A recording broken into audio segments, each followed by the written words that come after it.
Majority of aspirants has biology as a very strong subject, and majority of aspirants also tends to underestimate this subject. They think like if they have revised any chapter of biology 2 to 3 times, it's very much enough.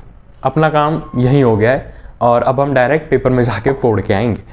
So for your very much kind information I must tell you कि जब तक आप bio का chapter कोई भी 7 से 8 बार revise नहीं कर लोगे तब तक चीज़ें इनकम्प्लीट रहेंगी. After 7 to 8 times revision, you'll get to know each and every line from a particular chapter. कोई क्वेश्चन कहीं से भी बीच में से उठा के दे देंगे आपको. You can even make out कि ये क्वेश्चन किस लाइन और किस पेज से आया है. उसकी फोटोग्राफिक मेमोरी तो आपके दिमाग में रहेगी रहेगी. Hello everyone, welcome back to this amazing channel. Kartik Sharma this side. आज की वीडियो में I will be putting up 10 questions in front of you from NCERT itself. ऐसे क्वेश्चंस होंगे जो straight away are from the lines of NCERT. I have not manipulated a single of them. और ये मैंने questions खुद बनाए हैं, खुद प्रिपेयर किए हैं, and some of them are the questions which I encountered during my preparation. Particularly These 10 questions are from the unit diversity और कोई बहुत माइन्यूट इंफॉर्मेशन पे बेस्ड नहीं है. ऐसे क्वेश्चन हैं जो मुझे मिले थे.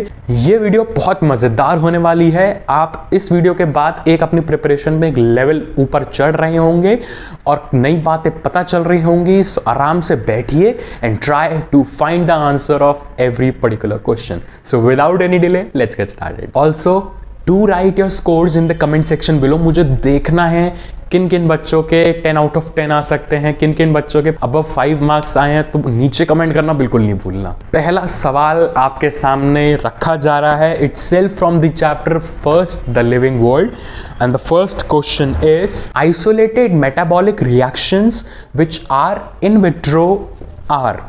First option, both living things and living reaction. Second option, not living reaction but living things. Third option, not living things but living reaction. And fourth option, none.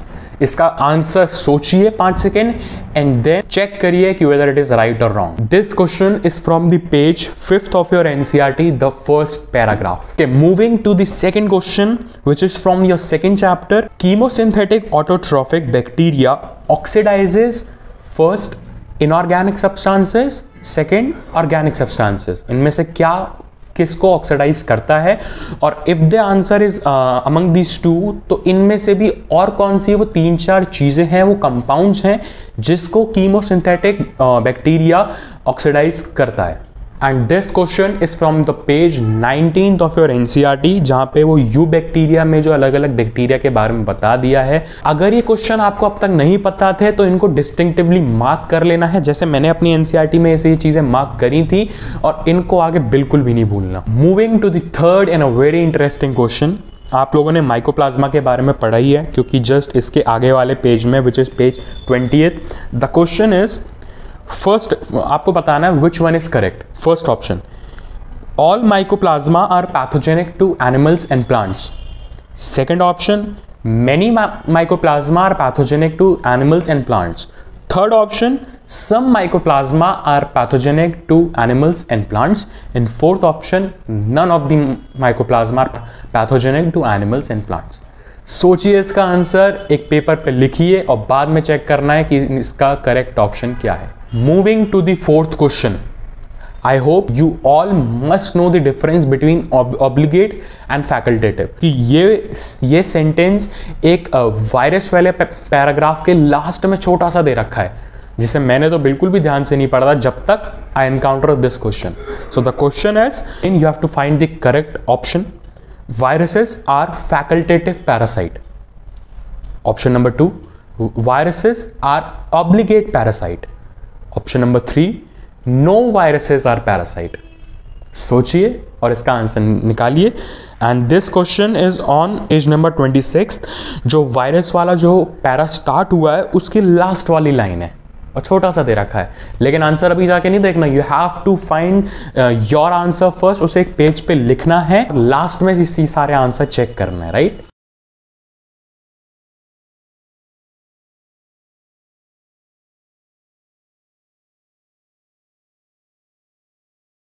Moving on to the next question, which is from the chapter Plant Kingdom and specifically from part Green Algae. आप बताइए कि pyrenoids which are the storing bodies in green algae, उसका एक characteristic है. I will be putting up the options, आपको बताना है कौन सा सही है. Pyrenoids have, first option, starch besides protein. Second option, protein besides starch. And if you have find the right answer for this question, आपको यह भी बताना है कि कौन सी लेयर बाहर प्रेजेंट होती है, क्या वो प्रोटीन है, क्या वो स्टार्ची शीट है, और कौन सी लेयर अंदर प्रेजेंट होती है. सोचिए ध्यान से इसका आंसर, एकदम शांत दिमाग से वीडियो को पॉज करके देन अपना आंसर एक पेज पे लिखिए. उसके बाद आपको लास्ट में चेक करना है कि what was the correct answer. Moving to the seventh and a very interesting question, seed habit, जो कि आपने कहीं पढ़ा है, अगर एनसीईआरटी अच्छे से पढ़ा है तो ये बताइए कि seed habit is considered a very important step in evolution in which phylum of kingdom Plantae. क्या वो ब्रायोफाइट है, टेरिडोफाइट है, जिम्नोस्पर्म्स है या एंजियोस्पर्म्स है? कहाँ आपने पढ़ा था? सोचिए कौन से पैराग्राफ में आ रहा था, वो किस टॉपिक के अंदर आ रहा था, सोचिए ध्यान से. Eighth question is from the chapter animal kingdom, जो कि मुझे थोड़ा ये पर्सनली क्वेश्चन ट्रिकी लगा था.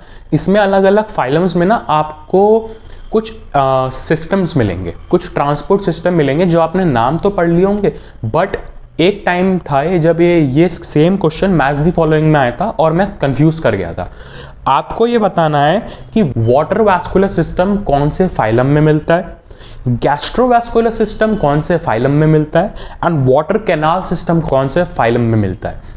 चीजें सिंपल लग सकती है इंडिविजुअली, बट अगर तीनों चीजें आपके सामने आ जाएगी तो सम ऑफ यू माइट कंफ्यूज. अच्छे से देखना और इस क्वेश्चन पे अच्छे से ध्यान देना है. सब कुछ एनसीईआरटी में से, कुछ भी एनसीईआरटी के बाहर नहीं जा.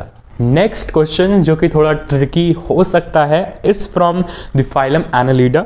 आपको मुझे बताना है एनालिडा के मेंबर्स के पास कैसा न्यूरल सिस्टम होता है. उसमें अनपेयर्ड गैंग्लिया होते हैं या कोई पेयर्ड गैंग्लिया होता है. Also it is connected by which nerves, anterior nerves, posterior nerves या lateral nerves to a single ventral nerve cord और a double ventral nerve cord. ये चीज ध्यान देनी है, इग्नोर नहीं करना है. ध्यान से सोचिए और अपना आंसर बताइए. और अगर आपका आंसर आपने लिख लिया हो तो लास्ट में जाके आपको चेक करना है, ये पार्ट ध्यान से देखना है, खुद के साथ ऑनेस्ट रह के मार्क करना है कि इधर इट इज करेक्ट और wrong. Last but not the least, थोड़ा सा लंबा और थोड़ा tricky question. You have to tell me the phylums of kingdom animalia जो कि एक्सक्लूसिवली मेराइन, सुन लीजिए दोबारा से, एक्सक्लूसिवली मेराइन सिचुएशन में मिलते हैं. आपको उन सब के नाम एक बार लिखने हैं. ये इंफॉर्मेशन हर फाइलम में दे रखी है at the last, and you have to check कि कोई छूटा तो नहीं या कोई ऐसा जो आपने गलत लिख दिया हो. Right, these were very crisp and very tricky 10 questions from the unit diversity. अभी इसमें बहुत क्वेश्चंस रह गए हैं, बहुत ट्रिकी क्वेश्चन रह गए हैं. I've just given you a review कि ये 10 क्वेश्चन हैं. Try to just solve them और देखिए कि आप किस पोजीशन में है. अपना स्कोर नीचे कमेंट करना बिल्कुल मत भूलना. और हाँ, एनसीईआरटी माता को छोड़ना नहीं है इनके बाद, इनको इग्नोर नहीं करना, नहीं तो बहुत बड़ा श्राप मिल जाएगा पेपर के लिए. So till the next video, keep studying hard, keep hustling hard, take care, stay connected, bye bye.